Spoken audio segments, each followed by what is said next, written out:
Oke, hai, halo guys, selamat datang kembali di channel YouTube gua, di channel Teman Hidup Official.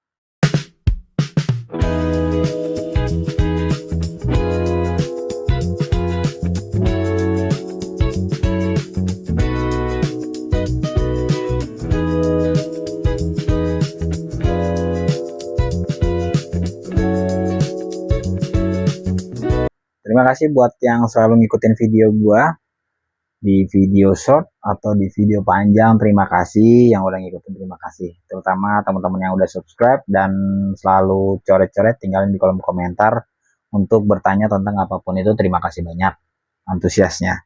Oke, nggak panjang lebar lagi, gue malam ini mau bikin video tentang Q&A. Jadi gue mau bales beberapa pertanyaan dari teman-teman semua yang masuk pertanyaan lewat video short, kebanyakan di video short, nanya-nanya seputar apa aja tentang pekerjaan dan lain-lain. Mungkin gue bakal bahas di video ini, gue bacain satu persatu ya. Oke, untuk yang pertama, gue bacain video. Gue bacain pertanyaan dari, sebentar. Nah, kebetulan di salah satu video short gue itu ada video eh, udah sekitar beberapa bulan yang lalu, terutama di video yang ini. Oke, itu di video itu gue dapetin 261 like dan 69 komentar. Jadi di video yang itu cukup beraneka ragam pertanyaannya, dan malam ini mau gue bacain satu persatu, tapi nggak semuanya ya, ya beberapa aja perwakilan. uh, ini dari Rio Leon 3529. Ini dia komen gue sekitar 2 minggu yang lalu. Ya 2 minggu yang lalu dia bilang kalau ada loker bang diinfokan.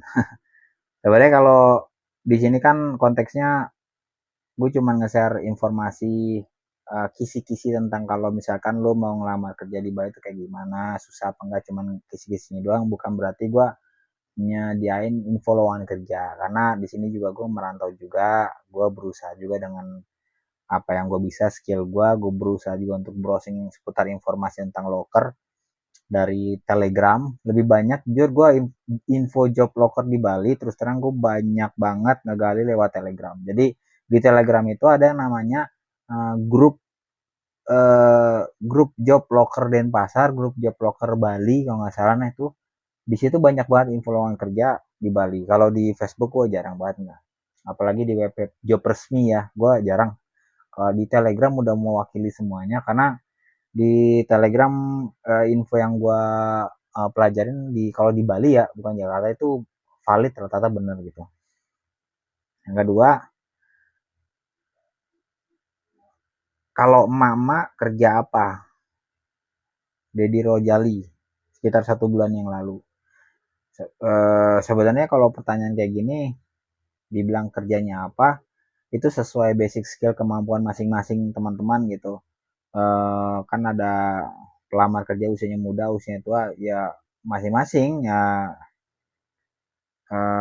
Ini ibu basicnya bekerjanya apa gitu, yang lamarlah di basic sesuai yang ibu bisa gitu, karena kan beda-beda, nggak mungkin dijawab sama saya gitu kan, karena skill basicnya beda-beda. Di Bali tukang pijet boleh ya? Nah, ini sekitar 3 minggu yang lalu dari Irfan Maulana. Di Bali jujur tukang pijit banyak, massas banyak, apalagi tukang krok tuh banyak tuh panggilan ya. Nah, mereka bayar pada per jamnya tuh mulai dari ada yang kalau nggak salah 80 sampai 100 ribu per jam kalau nggak salah untuk jasa pijit ya, pijit beneran maksudnya.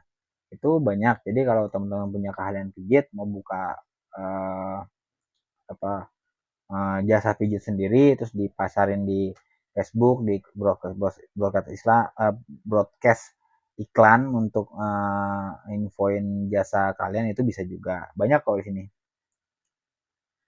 Terus, nah kayak lagi nih, ada tes 1 bulan yang lalu, Imas Sri Mulyani, saya di bidang salon kecantikan atau body spa, tolong bantu saya bang. Jujur loker ini banyak, Kute, Seminyak, Badung, terutama yang di pinggir-pinggir pantai. Info job salon kecantikan dan spa itu banyak, karena kalau di wilayah Seminyak, di wilayah Kute, itu banyak tempat massage, tempat pijit itu banyak. Jadi kalian bisa coba browsing job loker tentang itu, banyak kok gitu. Kalau soal range gaji itu variatif ya. Eh, karena gue nggak tahu juga kalau spa pijit gajinya berapa, gue kurang paham juga. Tapi untuk lowongan kerja pijit itu ada banyak, cowok cewek banyak gitu. Eh, kerja bersih bersih ada beli sekitar 5 bulan yang lalu. Bersih bersih ada. Bersih bersih itu contohnya seperti housekeeping ya, karena waktu awal pertama gue datang ke Bali itu gue juga uh, nge-apply lokalnya juga di villa, namanya Asraya Villa, itu adanya di wilayah Sanur. Maju dikit, uh, Sanur maju habis sebelum habis habis Icon Mall, gue masih lurus lagi tuh, namanya ada Asraya Villa, tembusan Pantai Sanur. Nah, gue ngelamar kerja di situ sebagai housekeeping. Jadi tugas gue itu cleaning ya, bahasa awamnya cleaning service. Jadi cleaning area Asraya Villa, terus gue making bed, terus ya pokoknya standarisasi pekerjaan hotel lah gitu kurang lebihnya. Banyak gitu. Kalau tanya tukang kerja bersih-bersih banyak kalau di Bali. Terutama kayak jaga villa gitu, jaga kebersihan villa itu di sini banyak gitu. Jadi banyak loker kayak gitu. PRT ada enggak kakak? Tolong carikan. Nah, kalau soal PRT ya membantu rumah tangga itu sebenarnya di mana aja ada ya. Tapi gue nggak ngerti ini bidang loker ini, gue nggak paham. Tapi ada gitu. Tolong carikan. Sebenarnya seperti yang gue bilang udah untuk di video ini gue cuman nge-share kisi-kisi doang, bukan menyediakan lowongan kerja. Jadi gue kalau untuk itu mohon maaf nggak bisa bantu. Gue hanya ngasih gambaran kalau di Bali ini nggak serumit di Jakarta. Jadi peluangnya lebih banyak gitu. Lokernya banyak, yang lamarnya dikit gitu. Jadi keterima enggaknya itu berdasarkan skill kalian masing-masing dan keberuntungan masing-masing kayak gitu. Betul banget bang, kos-kosan dan tempat tinggal tempat tinggal yang sulit di ketimbang kerjaan. Ya, benar. Kalau teman-teman browsing di internet, di Google, YouTube, TikTok dan lain-lain, kalian boleh search deh. Di Bali itu nyari kosan gampang atau susah? Mungkin kalian yang di Jakarta yang dimana gak percaya, karena gue juga orang Jakarta, dulu tinggal di Jakarta. Kalau nyari kosan hari ini pindah, sorenya gue bisa nempatin tempat yang baru. Tapi kalau di Bali lumayan rumit, lumayan susah. Jadi di mana ada orang tinggal di satu tempat kos-kosan, dia akan bertahan lama. Karena kenapa? Nyarinya lagi susah lagi gitu. Andai pun itu ada orang keluar, keluar itu bakal ada yang keisi lagi. Bahkan yang lebih gilanya lagi tuh kalau di Bali ini ada orang ngebangun kos-kosan nih, baru dibangun nih, baru naik bata satu, itu udah di DP sama orang. Serius, asli, parah. Gue baru nemuin di Bali doang. Jadi orang baru mau bangun kos-kosan, baru naruh bata, proyek itu udah di DP sama orang. Jadi ketika jadi gue langsung masuk, parah. Jadi lumayan susah. Terus range harga kos-kosan di Bali itu jujur biasanya variatif mulai dari 1 jutaan. Tapi kalau kalian mau nyari sabar, sabar gitu, harga 700, 800 sebenarnya masih ada. Cuman susah ya, cuman ya ada gitu. Cuman kalau yang diiklankan tuh range-nya biasa 1 juta, 1,2 dan sampai ke atas. Rata-rata basically-nya tuh 1 jutaan lah kurang lebih kalau misalnya nyari kos-kosan di Bali gitu. Dan kalau di Bali ini lebih banyak orang sebutnya kos-kosan ya, karena kalau kontrakan itu lebih ke rumah satu, kamar dua, kamar tiga, kamar empat tuh rumah satu, dan biasanya bayarnya per 6 bulan, per 1 tahun, itu sebutnya kontrakan ya. Kalau cuma kamar-kamar itu disebut kosan. Jadi saran gue untuk teman-teman semuanya yang mau datang ke Bali dan apalagi mau coba nyari kosan di Bali, lebih selektif aja karena nyari kos-kosan lumayan susah. Jadi parah, susah banget gitu, susah.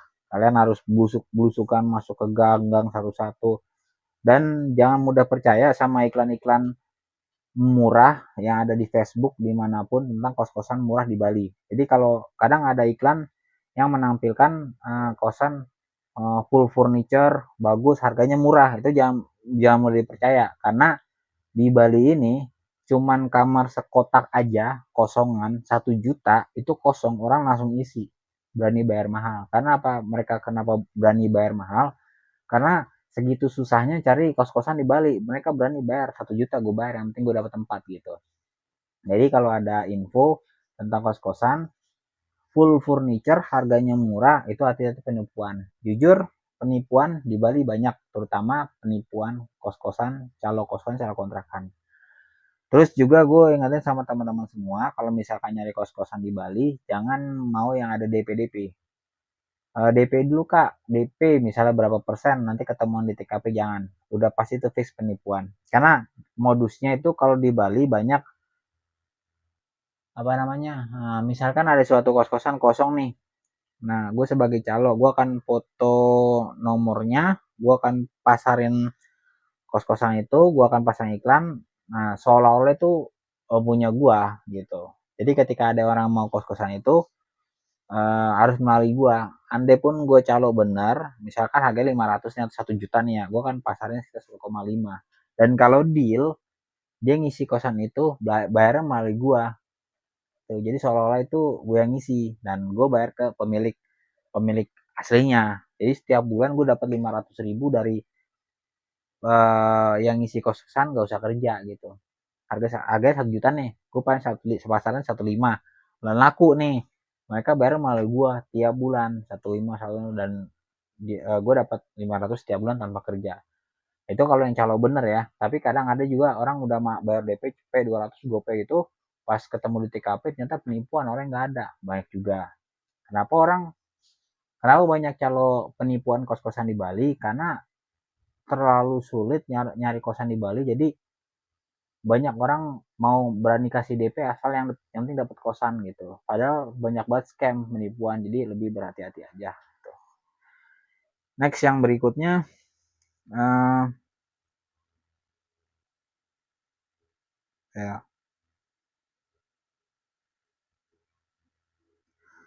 dari Bastian. Om, saya mau cari kerja di Bali. Kerja apa aja yang penting halal. Sebenarnya kalau pertanyaan kayak gini, kalau kalian mau niat merantau nyari kerja, berangkat aja, datang aja. Yang penting kalau soal mau kerja apa aja, ya itu balik ke niat dan kemauan. Kalau kalian niatnya mau merantau dan kemauan yang tinggi untuk mencari kerja, ketika kalian sampai di Bali kalian akan survive, berusaha dengan keras gimana caranya bisa dapat kerjaan. Banyak kerjaan bener dah. Kalau yang jangan pernah bergantung sama orang, jadi kalian harus berani survive sendiri, cari info sendiri, berjuang sendiri, nanti pelan-pelan kalian akan nemu titik celahnya untuk di Bali itu seperti apa. Itu semua baik lagi ke tingkat keberuntungan masing-masing ya. Yang berikutnya,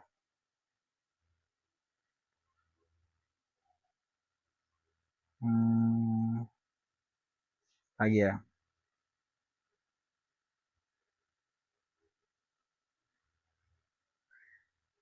Nah nih ada orang Bali nih.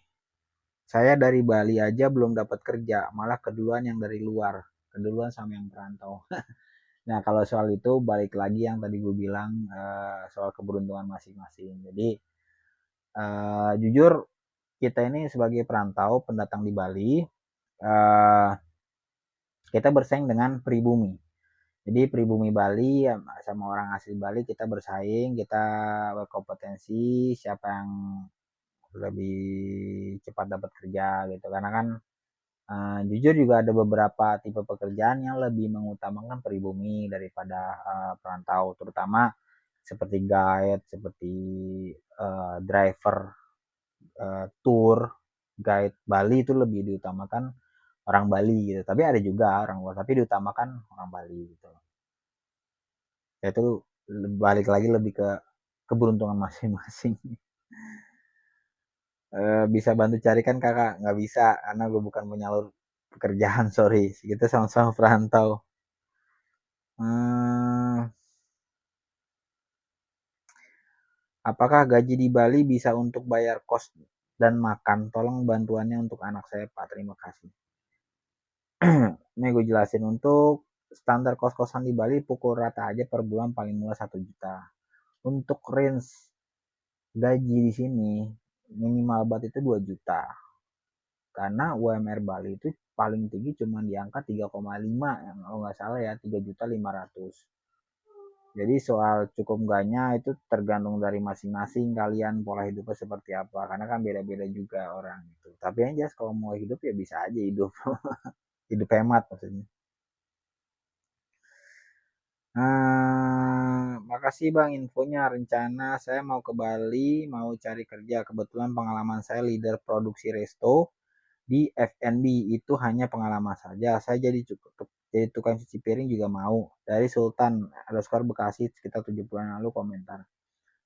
Bagus kalau ada niat mau kemauan di sini.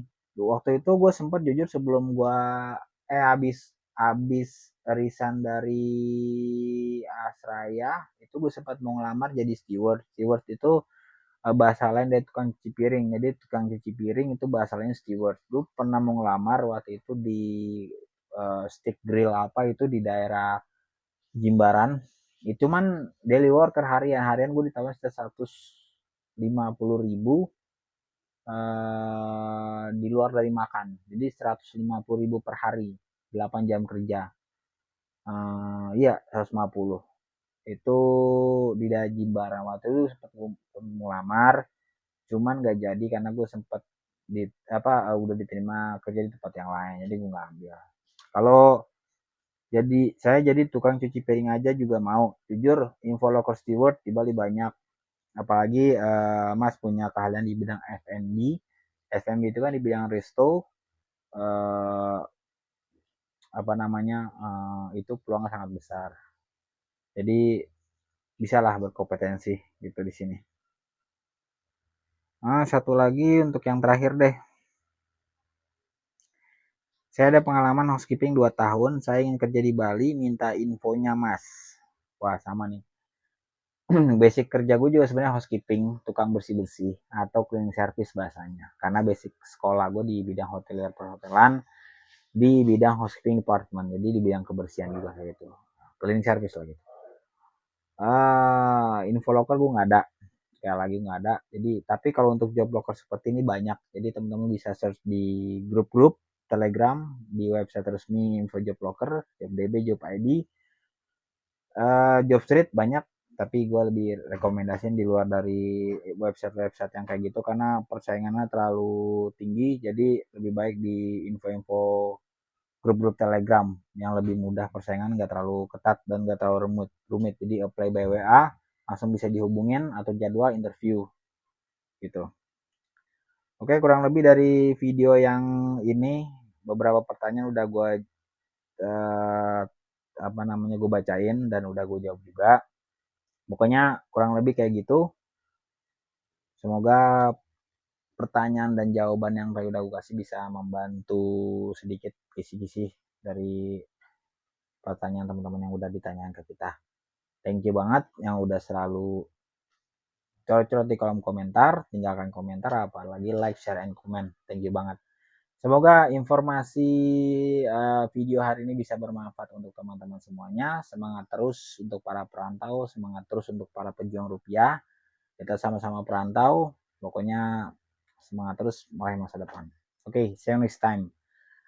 Don't forget for always subscribe my YouTube channel and don't forget to writing the komentar, share my video, mudah-mudahan bermanfaat untuk teman-teman semuanya. Oke, karena di sini malam, gue ucapin selamat malam untuk teman-teman semuanya. See you next time. Bye. Thank you for watching.